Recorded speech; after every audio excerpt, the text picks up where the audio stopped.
Hello everyone, मेरा नाम doctor शुकेंद्र Dashore है। मैं एमबीबीएस एमडी डीएनबी डर्मेटोलॉजिस्ट हूँ और इंदौर में मैं प्रैक्टिस करता हूँ डॉक्टर दशोरेस डीएचएल सेंटर में। अनचाहे बाल एक कॉमन प्रॉब्लम है और लेज़र हेयर रिडक्शन एक कॉमन प्रोसीजर है जो इसके लिए किया जाता है। अनचाहे बाल बेसिकली दो तरीके के होते हैं, एक हार्मोन डिपेंडेंट और एक नेचुरल। नेचुरल जैसे under arm hair, bikini hair, hands and legs के हेयर, ये हेयर नेचुरली सभी को होते हैं और ये हार्मोन डिपेंडेंट नहीं होते हैं।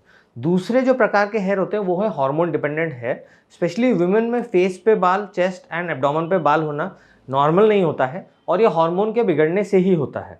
तो जब हम इन दोनों हेयर टाइप्स को देखते हैं तो इनको डिफ्रेंशिएट करना बहुत ज़रूरी होता है, क्योंकि लेज़र और इनका पूरा ट्रीटमेंट अलग होता है, नंबर ऑफ सेशंस अलग होते हैं और ट्रीटमेंट टाइम, ड्यूरेशन सब कुछ अलग होता है। अब यदि देखें तो लेज़र हेयर रिडक्शन किन किन लोगों को कराना चाहिए या करा सकते हैं, तो सबसे पहले तो उन लोगों को जिनको हार्मोनल प्रॉब्लम्स हैं, जैसे कि पीसीओएस है, दूसरे हार्मोनल प्रॉब्लम्स है, हाइपर एंड्रोजेनिज्म है, जिनको फेस पे हेयर, थिक हेयर्स आते हैं।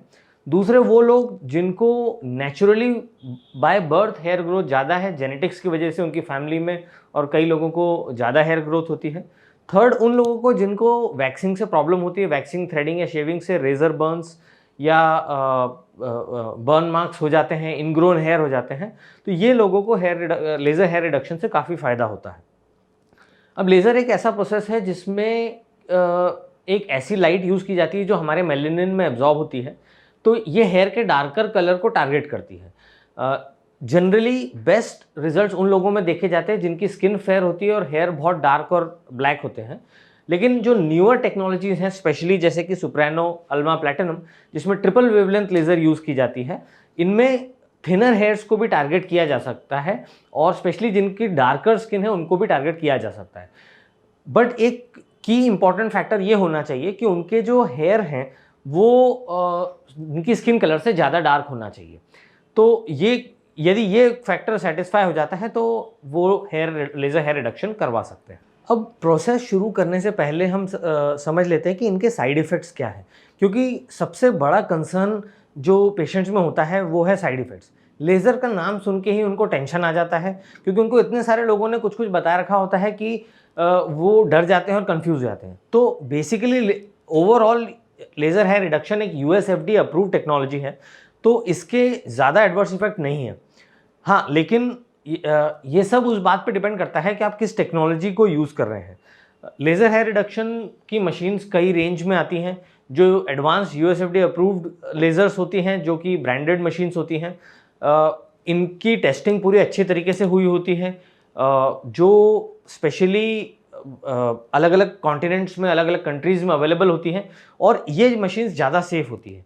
वहीं कुछ चाइनीज़ मशीन्स भी होती हैं जो कि जिनकी टेस्टिंग ज़्यादा नहीं होती, जिनकी पावर डिलीवरी अनइवन होती है और ऐसे केस में डेफिनेटली एडवर्स इफेक्ट होने का रिस्क काफ़ी बढ़ जाता है। तो जब भी आप लेज़र कराएं, हमेशा ये देख के या पूछ के कराएं कि किस मशीन से आपको लेज़र किया जाएगा और try to go to branded machines only, क्योंकि कॉस्टिंग में बहुत ज़्यादा डिफरेंस नहीं आता है। आप यदि लेज़र हेयर रिडक्शन करा रहे हैं तो definitely ask for what machine will be used on you. अब जनरली एडवर्स इफेक्ट्स जो होते हैं वो पिगमेंटेशन ही एक मेन एडवर्स इफेक्ट होता है, जो कि टेम्पररी होता है, कुछ समय तक रहता है और जा सकता है। ये उन्हीं लेज़र्स में होता है जो कि पावर की डिलीवरी अनइवन करते हैं, या डायोड लेज़र्स में भी कभी कभार ऐसा होता है, क्योंकि शुरू शुरू में तो जब बाल थिक होते हैं तब हम नॉर्मल डोज देते हैं और बाल कम हो जाते हैं और उन पर इफेक्ट आना शुरू हो जाता है। लेकिन जैसे ही हम सिटिंग्स बढ़ती हैं, हेयर पतले होते जाते हैं, उन पे इफेक्ट आना कम हो जाता है। ये कॉमन प्रॉब्लम है कि शुरू शुरू में लेज़र से तो बहुत अच्छा रिडक्शन आता है, लेकिन बाद में रिडक्शन आना कम हो जाता है। और ऐसा इसलिए होता है क्योंकि जो थिन हो जाते हैं हेयर, वो डायोड एनर्जी को एब्जॉर्ब अच्छे से नहीं कर पाते।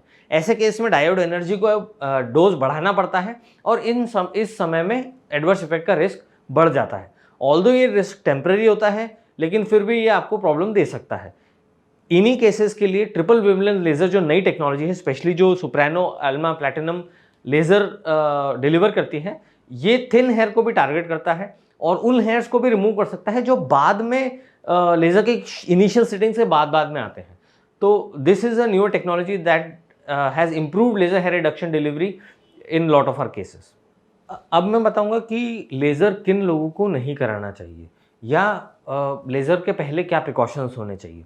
तो सबसे पहले ये ध्यान रखना चाहिए कि लेज़र कराने से एक हफ्ता पहले आपको कोई भी वैक्सिंग, थ्रेडिंग, ब्लीचिंग नहीं करानी चाहिए। स्पेशली वैक्सिंग तो 1 महीना पहले से अवॉइड करना चाहिए।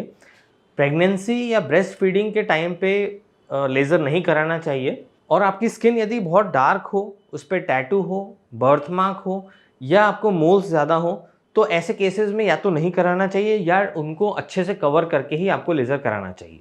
लेज़र हेयर रिडक्शन से पहले हमको असेस करना पड़ता है कि हेयर कितने थिक हैं और किस किस एरिया में स्प्रेड है। उसके अकॉर्डिंगली हम सिटिंग डिसाइड करेंगे।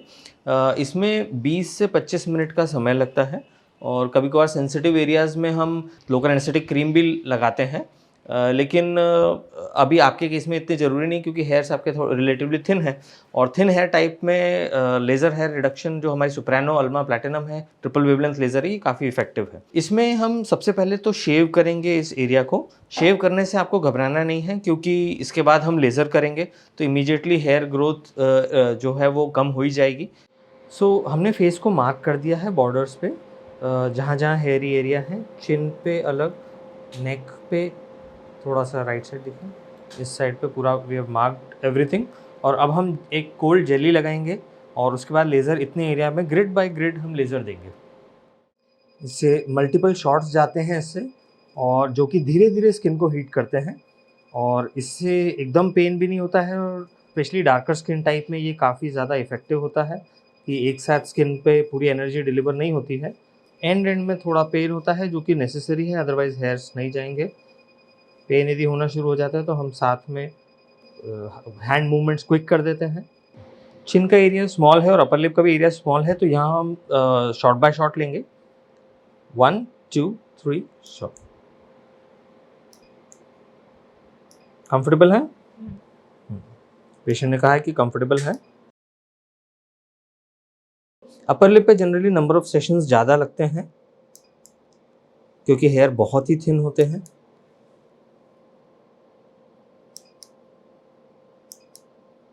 अब लेज़र के बाद क्या क्या प्रिकॉशंस लेना चाहिए, तो मेनली लेज़र के बाद आपकी स्किन थोड़ी सी रेड हो सकती है जो कि कुछ घंटों तक लाल रहेगी। उसके बाद ये अपने आप नॉर्मल हो जाएगी। नेक्स्ट डे से आप या उसी भी दिन आप बाहर जा सकते हैं, लेकिन सन एक्सपोजर कम से कम रखना है और सनस्क्रीन लगा के ही बाहर जाना है। ये ध्यान रखना चाहिए आपको कि लेज़र कराने के 5 से 7 दिन के बीच में कोई घर में पार्टी, फंक्शन या मीटिंग नहीं होना चाहिए या कोई इंपॉर्टेंट इवेंट नहीं होना चाहिए। नॉर्मल वर्किंग पे आप बिल्कुल जा सकते हैं। लेज़र के 7 डेज़ के बाद तक आपको कोई फेशियल, स्पा या ब्लीच फेस पे नहीं कराना है। अब मेनली एक दूसरा जो सवाल आता है वो है कि क्या लेज़र हेयर रिडक्शन परमानेंट होता है। तो यूएसएफडी ने इसकी डेफिनेशन जो दी है वो लेज़र हेयर रिडक्शन दी है, लेज़र हेयर रिमूवल नहीं दी है। ऐसा इसलिए क्योंकि लेज़र कराने के बाद 100% बाल नहीं जाते हैं। 6 से 8 सिटिंग में 60 to 80% बाल चले जाते हैं। उसके बाद जो बचे हुए बाल हैं वो काफ़ी पतले हो जाते हैं और कई लोगों को ये दिखना बंद हो जाते हैं और ये कॉस्मेटिकली एक्सेप्टेबल हो जाता है। अब इसमें आपको मेनली ये ध्यान रखना है कि किस तरह के हेयर पे आप लेज़र करा रहे हैं, ये उस बात पे भी डिपेंड करता है। स्पेशली विमेन में फेस पे जो हेयर होते हैं वो हार्मोन डिपेंडेंट होते हैं, तो इसमें आपको हिर्सुटिज्म का भी इलाज साथ में कराना ज़रूरी है। यदि आपके हार्मोन्स का आप इलाज नहीं कराएंगे तो कुछ समय बाद हार्मोन बिगड़ के बाल वापस नए भी आ सकते हैं, जो कि हो सकता है कि लेज़र के बाद ही हो या कुछ साल बाद वापस आए। तो साथ में आपको हार्मोनल ट्रीटमेंट कराना बहुत ज़रूरी है। दूसरी चीज़ ये ध्यान रखनी है कि यदि आप हार्मोनल ट्रीटमेंट नहीं कराते हैं तो आपको हो सकता है कि 6 मंथली मेंटेनेंस लेज़र सेशन भी लेना पड़ सकता है। तो ये आपको लेज़र कराने से पहले पता होना चाहिए। तो होपफुली आपको ये मेरा वीडियो पसंद आया होगा। If you have any doubts you can ask me in the comment section below.